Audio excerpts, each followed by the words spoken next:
Transição demográfica no Brasil. Era isso que faltava falar ontem, falar sobre a pirâmide etária brasileira. E só. Então vamos lá. Em 1872 foi o ano que foi feito o primeiro censo demográfico no Brasil. Então, o primeiro estudo de população no Brasil foi feito nesse ano aqui, 1872, século XIX, final do século XIX. Nessa perspectiva de 1872, do século XIX até o início aí, mais ou menos, do século XX, até 1940, a gente vai ver que nesse período aqui, o crescimento populacional brasileiro foi um crescimento bem lento, porque tanto a natalidade, o número de nascimentos era muito elevado, quanto o número de mortos também era muito elevado. Então, a população crescia pouco durante essa faixa aqui do século XIX até, né, o início aí do século XX, crescia pouco, um crescimento lento. Ok. E até então, até esse período aqui, até 1940, 1930, 1940, a gente vai ver que as principais causas de mortes no Brasil vão estar relacionadas a doenças infecciosas e doenças parasitárias. Hoje em dia, as causas de morte são outras. Geralmente, as causas de mortes que hoje, a maior parte das pessoas morrem hoje em dia por causa de doenças que estão muito ligadas ao nosso modo de vida, por exemplo. E doenças que não são contagiosas, né? O livro destaca aqui que a maior causa de doenças hoje em dia são doenças crônicas não transmissíveis. Não transmissíveis. Como, por exemplo, doenças relacionadas ao nosso... doenças de coração, né? Cardiovasculares, diabetes, que mais? Câncer, doenças respiratórias crônicas, etc. Está muito ligado ao nosso modo de vida, como a gente se alimenta, como a gente vive, enfim, as mortes de hoje. Mas no passado, nesse período aí até 1940, era muito normal as pessoas morrerem por causa de doenças infecciosas e parasitárias, certo? Até então. Aí a gente vai ver que a partir de 1940, mais ou menos, 1950, sobretudo 1950, vão começar a existir diversas coisas no Brasil que vai fazer com que a taxa de mortalidade ela caia bastante. Aí é quando a gente vai começar a entrar nessa primeira fase da transição demográfica, que é quando a taxa de mortalidade começa a cair bastante, mas a natalidade, o número de nascimentos, vai se manter lá estável, certo? Lembra que a transição demográfica começa com a primeira diminuição da mortalidade, e aí 2, 3 décadas depois começa a cair a natalidade, mas nesse intervalo da mortalidade começar a cair, até que a natalidade diminua, nesse intervalo tem uma grande explosão demográfica nessa sociedade que está passando por essa transição. Por quê? Porque a mortalidade cai primeiro e aí a natalidade se mantém estável. Então, vai ter um grande crescimento populacional nesse período. Um grande boom ali populacional. Então, aqui vai explicar um pouquinho, ó. Vai dizer que a partir de 1940, 1950, que é quando vai ser criado o Ministério da Saúde no Brasil, vai começar a haver aí uma diminuição significativa de mortes no nosso país. E essa diminuição da mortalidade, ela tem a ver com várias coisas, como práticas de higiene de locais, né, públicos, também privados, detetização de locais, prevenção de doenças, vacinação em massa, difusão de novos hábitos de higiene, campanhas públicas de educação e saúde. O que mais? Aqui cita outras coisas lá embaixo. Aleitamento materno, também houve uma diminuição da mortalidade infantil, provocou a diminuição da mortalidade infantil no Brasil. Aí, que mais? Aqui embaixo cita outras coisas também. Um controle maior. Vai haver também, na década de 50, quando vai ser criado o Ministério da Saúde no nosso país, vai começar aí várias campanhas nacionais em relação a combate de doenças endêmicas. Malária, a doença de Chagas, esquistossomose, não sei como é pronunciar isso rápido, mas enfim, essa doença aí também vai começar a ser tratada, enfim. E aí muitas pessoas vão deixar de morrer. Isso aí, por volta de 40 a 50, a taxa de mortalidade ela cai bastante no Brasil. E essas são as causas, né? E no caso, nesse período que a mortalidade começa a cair, né, entre 1940 e 1950, a gente vai ver que a natalidade se mantém estável. Primeiro a mortalidade cai, mas a natalidade se mantém estável. Então, a gente vai ver que entre as décadas de 50, 60 e até mais ou menos 1970, vai haver um grande crescimento demográfico no Brasil. Por quê? Porque a mortalidade tinha caído, mas a natalidade se manteve estável, certo? Então, olha, é o que está dizendo aqui, ó. Entre essas décadas de 50 e 60, as taxas de crescimento populacional bateram recordes históricos no nosso país, projetando a duplicação da população, duplicar a população a cada 25 anos. Então, aí é muita coisa, né? Um crescimento muito alto. Justamente pelo fato de que a gente já estava aí nessa transição, né? Na primeira fase, a mortalidade caiu, a natalidade se manteve estável. Então, tem um grande crescimento populacional. Mas, contudo, entretanto, todavia, porém, Já no final da década de 1960, a gente vai vivenciar um outro fator, agora uma outra dinâmica. Vamos ingressar aí já numa segunda fase, digamos assim, da transição demográfica, né? Que é a fase em que a natalidade agora começa a diminuir. A natalidade diminuindo, vai começar aí uma segunda fase da transição. A professora, por que a natalidade ela vai diminuir a partir de 1960, 1970 no nosso país? Tem a ver com o quê? Várias coisas. Tem a ver com a taxa de fecundidade da mulher, né? Aqui cita até vários exemplos. A taxa da fecundidade da mulher vai cair bastante no Brasil. O número médio de filhos por mulher vai cair no nosso país. Enquanto aí na década de 60, cada mulher brasileira tem em média 6 filhos, uma média aí em 1960. Hoje em dia já está menos de 2 filhos por mulher, né? Hoje já é menos de 2 filhos por mulher. E a tendência é que isso persista, porque a gente ainda está num baixo crescimento populacional e a gente ainda está passando por uma transição demográfica, né? A natalidade está só baixando cada vez mais para se equiparar à mortalidade. A gente está chegando nessa terceira fase já da transição demográfica. Outra coisa, o que é que fez com que... Isso que vocês já sabem explicar mais ou menos. O que é que fez com que a taxa de natalidade caísse? Isso é uma perspectiva mundial, não só brasileira. A taxa de fecundidade ela cai na medida em que as mulheres elas passam a estudar mais. Quanto mais mulheres estudam, existe essa perspectiva, né? Que elas têm menos filhos. Querem ter... Oi? Eu ia dizer, mas você falou. Foi? Quanto mais estudos uma mulher ela detém, mais informatizada é essa mulher, geralmente menos filhos ela quer ter, ou até nem quer ter.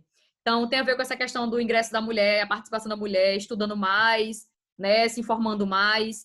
Tem a ver com a difusão dos métodos contraceptivos pelo Brasil, sobretudo nessa segunda metade do século XX, já mais próximo daqui da gente. Difusão desses métodos, planejamento familiar, o fato também das mulheres ingressarem mais no mercado de trabalho, passarem a atuar mais no mercado de trabalho em vários setores, não só em setores que as pessoas dizem que são inerentes às mulheres, mas as mulheres hoje em dia elas trabalham em vários setores. Então, o ingresso da mulher no mercado de trabalho, esse aumento, essa proporção de mulheres trabalhando, também faz com que as mulheres tenham menos filhos ou até nem queiram ter filhos. Também impacta nisso. A condição de vida, enfim, o fato de morar em áreas urbanas também contribui para a diminuição de filhos. Tudo isso vem provocando aí, com o tempo, uma diminuição drástica da fecundidade da mulher brasileira. Que, como eu falei, isso não se aplica só ao Brasil. Quando a gente analisa a transição demográfica em outros países, também começa a diminuir a natalidade por causa desses fatores. Porque quem tem filhos são as mulheres. Quem gera, tem o bebê, quem cuida geralmente do menino, até o menino ficar grande, são as mulheres. A maior responsabilidade da criação dos filhos, infelizmente, eu digo isso com tristeza, são as mulheres. Então, a partir do momento que as mulheres elas se ocupam mais, seja estudando, seja trabalhando, tendo uma participação maior na política, geralmente menos filhos ela tem, porque ela sabe que não vai ter tanto tempo para cuidar de muitos filhos. Então, a tendência é que ela tenha poucos filhos ou não tenha filhos. A gente sabe que um filho ele ocupa muito tempo da vida de uma mulher. Então, quanto mais você faz coisas, mais atividades, mais estuda, então menos tempo você vai ter para isso, a não ser que você tenha aí muito dinheiro para você contratar uma pessoa para cuidar do seu menino tudinho, mas geralmente mulheres que estudam bastante, que são muito ocupadas, que trabalham bastante, elas não têm muitos filhos, não. Isso não faz bem para um ser humano. Não, não faz. Eu não aconselho para ninguém a ter muitos filhos. Porque você não vive, você não tem tempo para você. Se não for para cuidar. Pois é, e não criar, né? Não cuidar bem do seu filho, não ter tempo de criar seu filho também não é interessante. Eu aconselho assim, se você quer ter um filho, espere um momentozinho assim, quando você tiver com um emprego, estudou bastante e tal, já tem seu emprego garantido, aí sim, vai pensar em ter um filho. Ah, viajou o mundo todo, quero viajar, meu sonho é viajar. Viajou, pronto, tem um filho. Porque você demanda muito tempo da sua vida. Um filho demanda muito tempo de você, muita atenção, enfim. Você... Olha, Beatriz. Não vou nem falar mais não. Oi. Deixa eu fazer uma pergunta. Diga, minha filha. Vai perguntar se eu quero ter filho? Desculpa se for... Era. Assim, não sei. Até o momento, eu tenho 27 anos, não tenho a mínima vontade de ter filhos. Mas eu tenho vontade de conhecer o mundo. Tenho vontade. É nova ainda, 27 anos. Puxa. Não, velha, Mar. Você é uma velha. Olha coitada da senhora. Tá bem pertinho de mim, minha filha. Nossa diferença é o quê? Menos de 10? Tá chegando. Não, é 11. Tá chegando. Deixa você chegar lá. Ai, Passou do sangue boa. Maria daqui a pouco vai estar tão idosa. Pois é. Mas, enfim, assim, demanda muito tempo, né?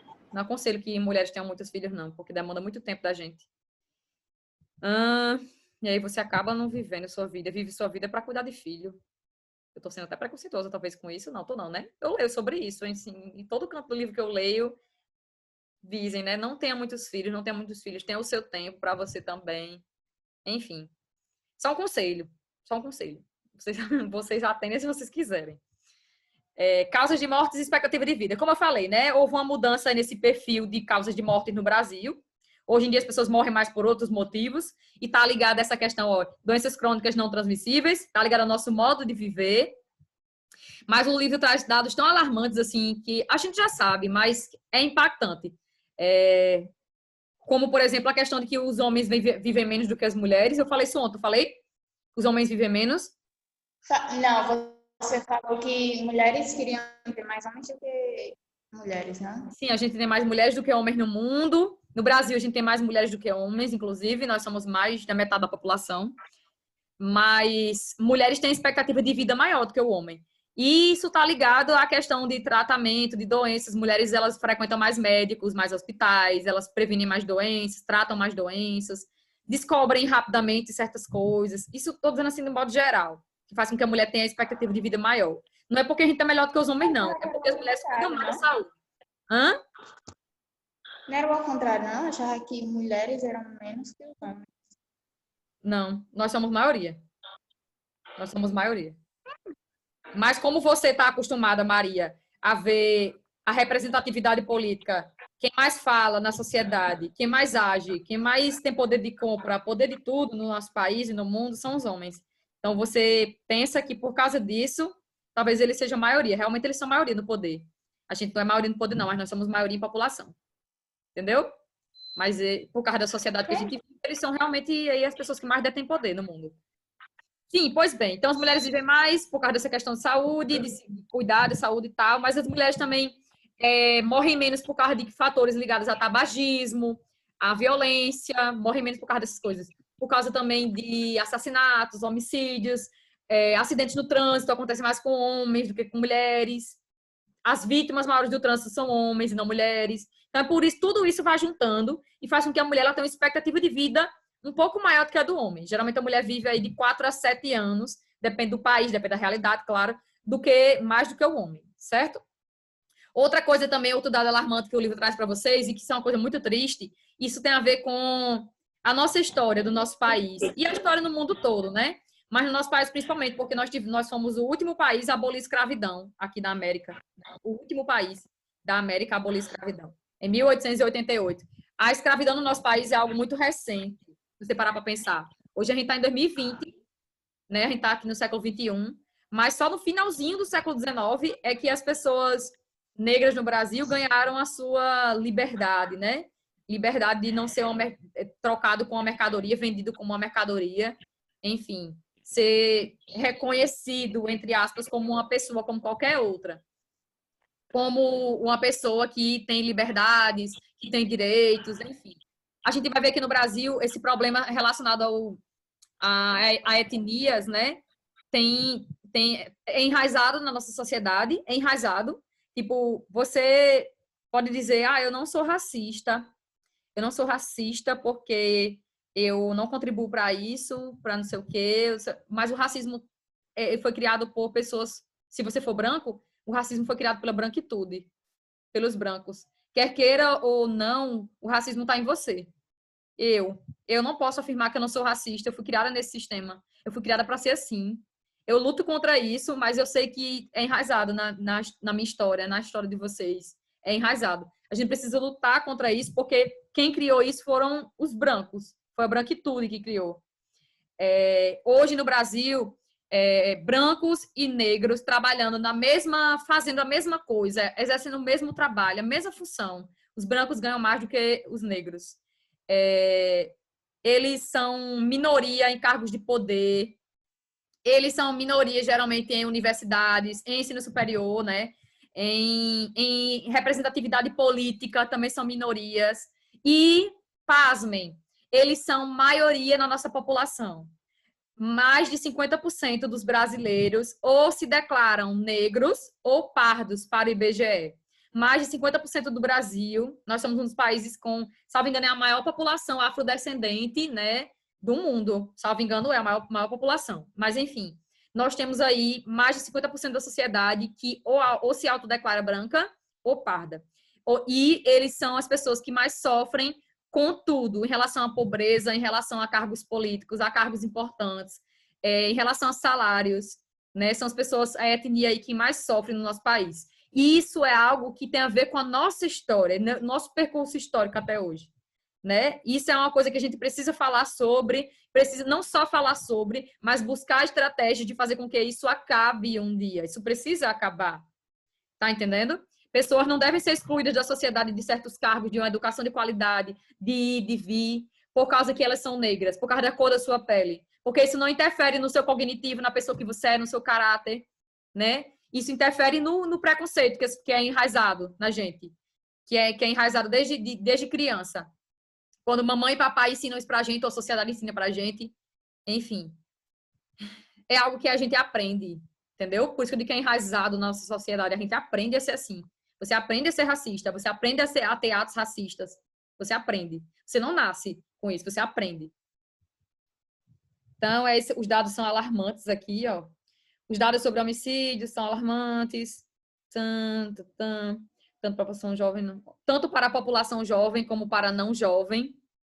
No período de 2002 a 2012, 10 anos aí, o número de homicídios da população branca caiu, reparem, o número de homicídios da população branca caiu 24,8%, enquanto as vítimas pretas e pardas tiveram um aumento de 38,7%. E aí, outra coisa que eu não falei, né? As pessoas que mais são vítimas da polícia brasileira, da violência brasileira, de homicídios, assassinatos, enfim, são também as pessoas negras. São as que mais sofrem também com essas questões. Então, é horrível, né? Você vive aí, a gente vive em 2020 e vive numa sociedade que é altamente preconceituosa ainda, sociedade que aboliu a escravidão faz pouco tempo, que ainda discrimina as pessoas por causa da cor da sua pele, né? Mas é uma pessoa como qualquer outra. Nós temos uma única raça, que a raça, nós temos uma única raça, nossa espécie é de uma única raça, que é a raça humana. Mas nessa raça humana, historicamente, os brancos eles estão no poder há muito tempo. E eles vêm massacrando uma grande camada da sociedade por causa da cor da sua pele. Quando você pensa nisso, você faz, meu Deus, isso é algo irrisório, é louco você imaginar um negócio desse. Mas isso acontece, e acontece até hoje. E enquanto a gente fechar os olhos, calar a boca, fechar, tampar o ouvido para não escutar falar sobre isso e não falar sobre isso, você está contribuindo para que isso seja perpetuado na sociedade. Ah, e você fica calado em situações de racismo. Ah, eu sou neutra. Não, você não é neutra, você é racista. Você é racista. Você não é neutra, você é racista. Você está contribuindo para que isso continue. Tá entendendo? Quando você não fala, quando você não se expressa, não diz nada, você está contribuindo para que isso aconteça cada vez mais. Quando você não fala para o grupo de amigos, você vê um amigo seu fazendo uma atitude racista, não diz nada, você está contribuindo para que isso aconteça cada vez mais. Mas só a minha atitude não vai mudar a situação. Vai mudar sim. Com certeza a sua, a minha, a de todas as outras pessoas que tiverem consciência disso. Consciência de classe, consciência de étnica, consciência que você é humano como qualquer outra pessoa. Enfim. A expectativa de vida do brasileiro vem aumentando. Aqui também traz alguns dados. Olha, em 1950, um brasileiro vivia em média 46 anos. E hoje a nossa expectativa de vida já está em torno de 76. Bem semelhante a de um país desenvolvido já. É tanto que o Brasil vem enfrentando aí um pouquinho já da questão do envelhecimento da população, né? O que mais? Oi? Sim. Né? No Brasil, em 2017, foram anunciados... Também a gente tem diferença... como eu falei para vocês, que as mulheres elas vivem mais do que os homens, lembra? Falei agora há pouco. Olha aqui a diferença. 2017. Em 2017, as mulheres viviam, em média, 79,6 anos. A perspectiva era essa para 2017. 79,6. E para os homens, 72,5. Tá vendo como existe essa diferença aí entre homens e mulheres? Não estou inventando dados, isso é real. Mulheres vivem mais do que homens. Aí tem a questão de, ó, mulheres, elas não... Os homens, eles estão mais ligados a essa questão aí, principalmente os homens jovens. Morrem mais ligados à questão de Estrutura etária. machismo, alcoolismo. Estrutura etária. Que eu tenho dúvidas se cair, eu tô Pronto. passada. Estrutura etária é um gráficozinho. É como se distribui a sociedade por idade e por sexo. Por idade e por sexo. Como se distribui a sociedade por idade e por sexo. Aí, antigamente, quando foi criadas as pirâmides etárias, realmente as pirâmides etárias tinham formato de pirâmide. Sendo que hoje em dia não, né? Hoje em dia você pode, principalmente os países desenvolvidos, países maduros, que têm aí sua população adulta superior do que a de jovens, eles têm umas pirâmides em formato estranho, retangular, pirâmide invertida, enfim. E a tendência do Brasil é que a gente não tenha mais, e a gente não tem já, na verdade, a gente não tem mais formato de pirâmide. A nossa pirâmide não tem mais formato de pirâmide, porque a quantidade de jovens está bem pequena. Porque tem um envelhecimento da população. A população está envelhecendo, isso. Olha aqui tá, a pirâmide que não é do Brasil, mas enfim. Olha, aqui a gente tem dois países diferentes, a China, que é um país emergente, e Gana, que é um país subdesenvolvido, menos desenvolvido. Repare que a base da pirâmide, sim, pirâmide etária é dividida por sexo e por idade, né? Eu falei. Pronto, o sexo vai vir aqui, geralmente vem Pela de população. mulheres, homens, sexo e idade. Olha aqui, idade, tá aqui no meio, a idade. Quando você olha para uma pirâmide etária, dá para perceber se aquele país é desenvolvido ou não, se ele tem condições de um país emergente, se ele tem uma saúde boa, uma educação boa. Só pela pirâmide etária você sabe reconhecer isso. Por que, Ana Beatriz? Quando a gente estuda uma pirâmide etária, a gente estuda conforme 3 faixas de idade: os jovens, os adultos e os idosos. Aí depende porque tem livro que diz que os jovens são do nascimento até 19. Aí adultos são de 20 a 59. E idosos são de 60 em diante. Mas nesse livro de vocês, a perspectiva é outra. Aqui se analisa os jovens, aquelas pessoas do nascimento até 14 anos, do nascimento até 14, aí de 15 até 64, 15 a 64, adultos, e de 65 em diante, idosos. A perspectiva do livro de vocês é essa. E isso é porque a nossa expectativa de vida está aumentando, e aí faz com que mais pessoas cheguem à terceira idade, né? Então, é por isso que aumentaram aí a idade dos idosos, a 65 anos em diante. Então, como eu falei, a pirâmide etária reflete a realidade de um país. A base larga indica o quê? Que a natalidade é elevada, a educação possivelmente não é muito boa nesse país, a sociedade não é muito informada, tem muitos nascimentos, fecundidade da mulher é elevada. Quanto mais a base for grande, larga, essa parte de baixo. Parte de baixo aqui, ó, base, 0, nascimento, até aí os faixa de 14 anos, né? Jovens, nascimento até a faixa de 14 anos, jovens. Então, natalidade elevada. Indica que esse país possivelmente é um país bem pobre, certo? Quanto mais a base larga, indica isso. E mais estreita, indica que possivelmente está passando por uma transição demográfica, ou já passou, se estiver bem estreita, ou já passou. A China está passando. Aí indica também o quê? Que essa sociedade ela é mais informatizada, natalidade é menor. Que mais? Fecundidade da mulher é baixa, geralmente é baixa, indica isso também. O corpo da pirâmide indica o quê? O corpo, essa parte do meio, mediana. Ou seja, de 15 anos até 64 anos. De 15 a 64. Indica a quantidade de adultos. E para a China já é um país maduro. É um país maduro. Por quê? Porque o corpo é mais largo do que a base, do que o topo. O topo são os idosos e a base são os mais jovens. Então, esse país aqui, a China, já tem a pirâmide etária de um país maduro. E Gana, não. Gana ainda é um país jovem. Porque tem a predominância de jovens nessa sociedade. Olha a base, bem larga. Base, número de idosos nessa sociedade, né? Do nascimento até de idosos, de jovens. De jovens. E o topo da pirâmide indica que se a saúde desse país é boa ou não.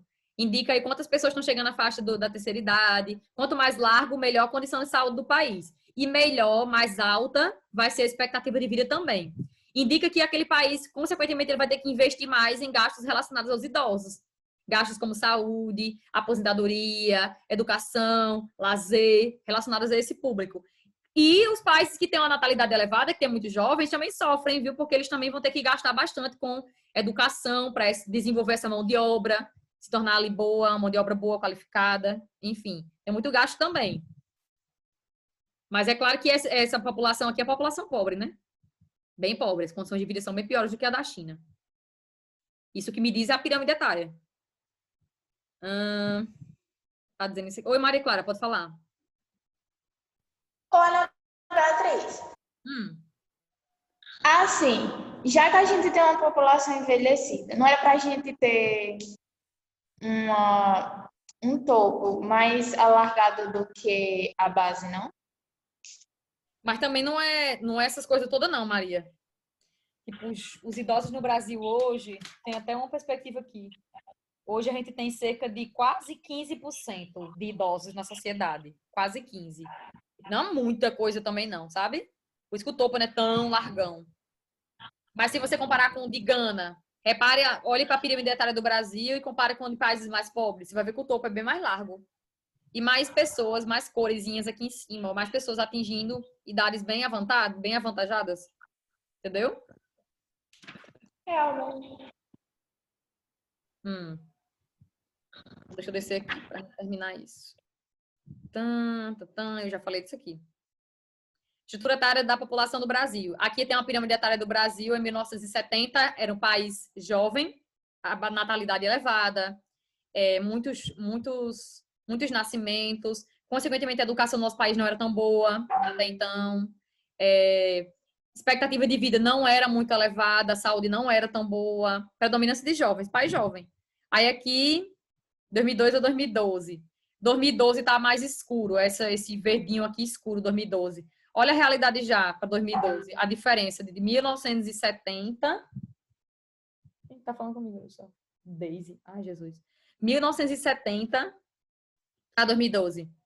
Um país aí que já está passando por uma transição demográfica, né? A gente já está se encaminhando para a terceira fase. Está na terceira fase, é verdade, né? Onde a natalidade já está se encostando ali, se equilibrando com a mortalidade. Olha a nossa base, que ela é mais estreita. A gente é um país já maduro, né? Tem mais adultos do que jovens. Olha o topo aqui, bem mais larguinho do que o de Gana, a pirâmide de Gana, que é um país subdesenvolvido. Indica aqui que a nossa saúde hoje ela já é bem melhor do que no passado. A expectativa de vida é muito semelhante à de um país desenvolvido, né? 76 anos. Ou seja, a saúde é boa, a expectativa de vida é alta. Se comparado ao passado e a outros países, com certeza. Que mais? A estrutura etária da população brasileira está em rápida mudança, né?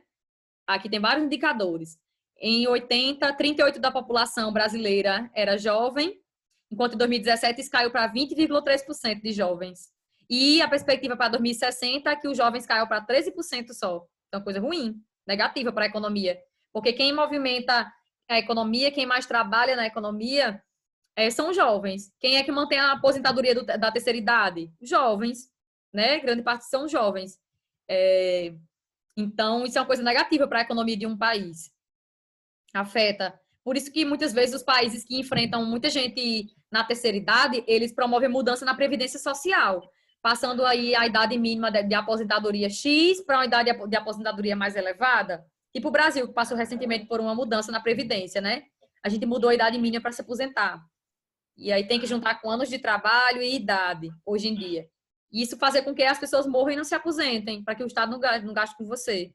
Por isso. Basicamente é por isso, mas é porque a nossa expectativa de vida aumenta e aí o governo se preocupa com isso, porque ele sabe que vai ter mais gastos com a aposentadoria. E a quantidade de jovens só diminuindo, só diminuindo. E aí quem é que mantém, geralmente, quem é que trabalha mais na sociedade não são os jovens e mantém essa grande quantidade de pessoas ali na aposentadoria? Um pouco são os jovens.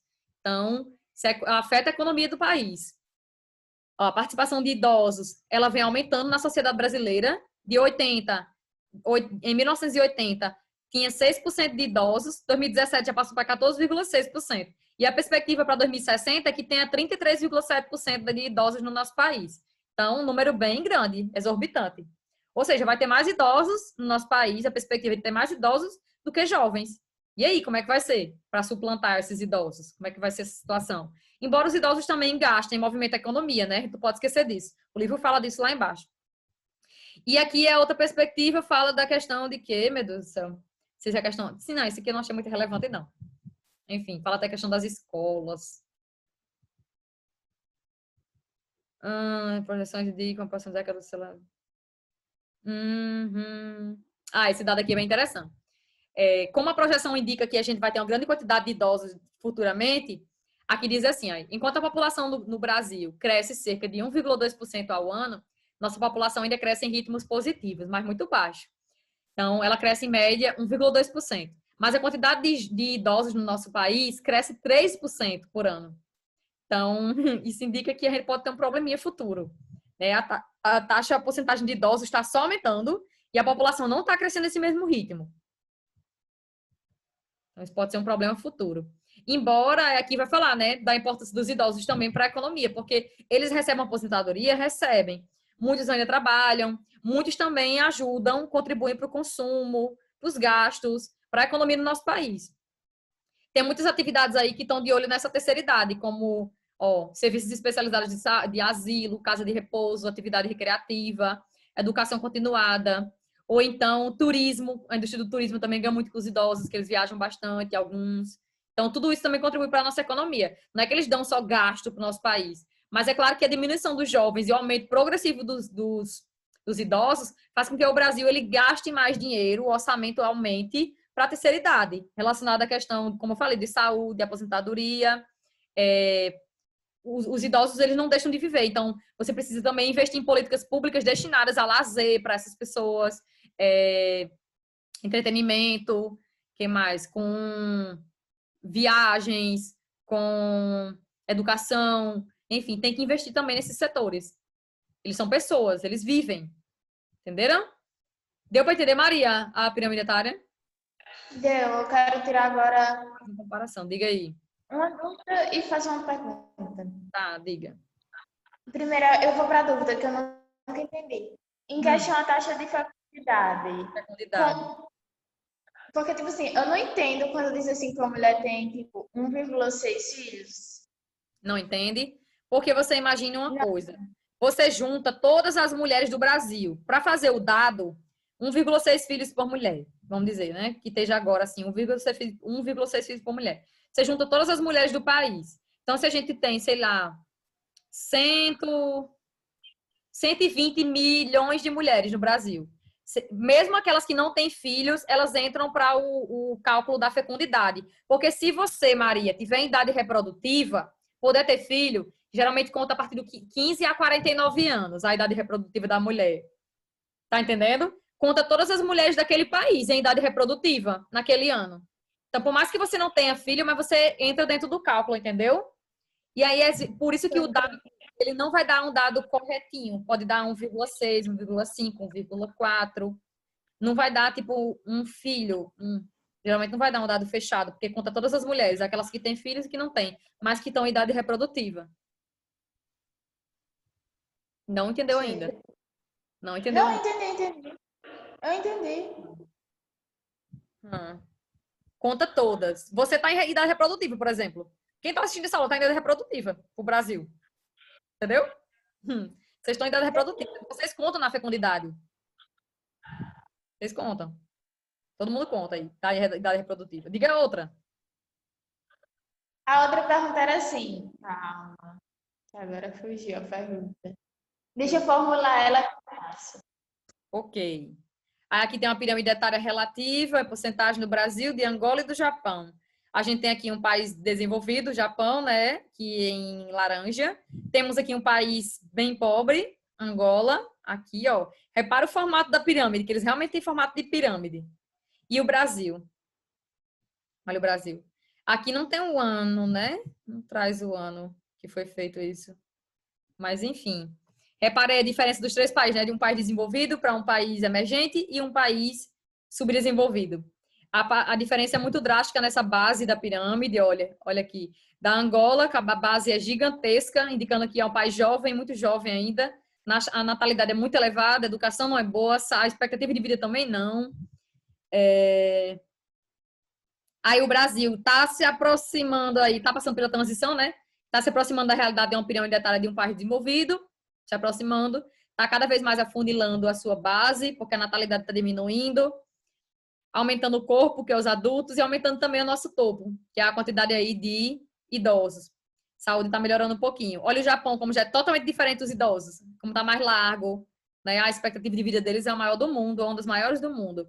Aí olha a base bem fina, né? Bem estreita, indicando que a natalidade é muito baixa. que a educação, consequentemente, pode ser muito boa nesse país, a sociedade é bem informatizada, bem informada. Enfim, tem mais adultos do que o país maduro, né? Tem mais adultos do que jovens. Não tem formato de pirâmide. E aí, Maria, lembrou? Lembrei. Diga. É tipo assim, você acha que devido a gente ter Hum. uma boa quantidade de pessoas idosas, as crenças que eles passam pra gente podem influenciar, tipo assim, num, como é que eu Aumento posso dizer? populacional? Não, tipo assim, é porque assim, calma, Tá bom. de conhecimento, tipo assim, a gente parar no tempo, digamos, a gente ainda continuar com as Sim. informações do passado e não se atualizar. Não, não. Se você estuda, você não vai parar no tempo, não. É claro que a gente escuta, né? Tudo é um aprendizado na vida.